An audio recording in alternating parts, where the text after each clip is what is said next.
All right, if you already worked ahead, you've seen a problem like this, and you're starting to, oh, Willie didn't tell me how to do a problem like this. All right, what we need to do then is when we're completing the square to help solve a quadratic, well, we have to make sure that the leading coefficient, I know, big word for that 9 in front of that x squared. That 9, well, the leading coefficient needs to be a 1.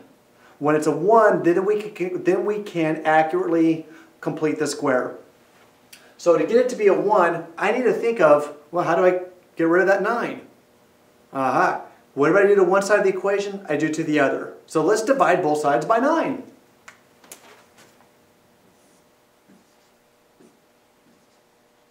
All right, I'll do the right side.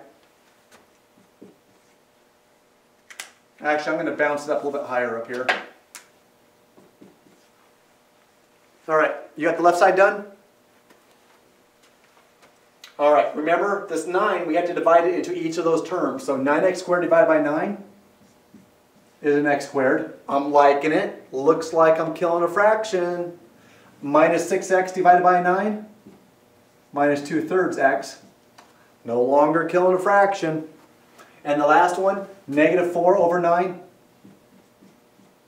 is a negative 4/9 equals 0. Okay, it does look a little hairy. I don't blame you. But I hope you do see in this problem, you kind of see a little bit of a feel of what we have. We have an x squared minus the middle term, 2/3 x, minus 4/9 equals 0. We can still solve this problem by the tool completing the square. So to do that, let's get that constant, the negative 4/9. It's a constant because there's no variable with it. Let's put that on the other side of the equation.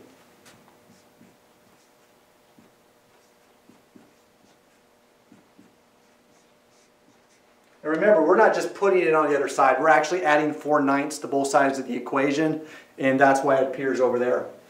All right, looking for the magic number. There's one number only that makes this a completing the square, or that we can complete the square with. So that number is, remember, we divide that middle term by 2 and square it. So negative 2/3, I'll do some work off to the side here. Negative 2/3 divided by 2 equals negative 2/6 or 1/3. That's what it looks like to me. So negative 1/3, and then I square that guy, so that becomes negative 1/9. So if I add a negative 1/9 to it, I have a perfect square. So a negative 1/9, actually it's a positive 1/9, sorry. If I square negative 1/3, that becomes a positive 1/9. I knew that. You guys knew that too. You were looking at that. So x squared minus 2/3 x plus 1/9, that turns into a perfect x minus 1/3 squared equals 5/9. This 1/3, how did I know it was a negative 1/3? Well, I have to think about what times itself produces a 1/9. And so for me, I just kind of work myself backwards. A negative 1/3 times itself makes a 1/9. Now I can go ahead and take the square root of both sides. Ka-chunk, ka-chunk. I have x minus 1/3 equals plus or minus 5/9. And now it's just a little bit of a process of cleaning the problem up. One, I got to add 1/3 to both sides.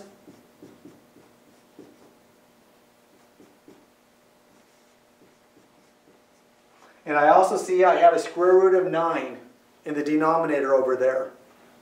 And so to deal with that problem, x equals 1/3 plus or minus the square root of 5 over 3. And there's my problem. I'm done. I'm solved. And some people may combine these terms. Since I have a common denominator right here, I've seen some people leave it in this form, and that's fine too. X equals 1 plus square root of 5, so plus or minus square root of 5 over 3. So they just kind of turn it, rather than two fractions, they put it into one fraction. So either one of those solutions is completely correct.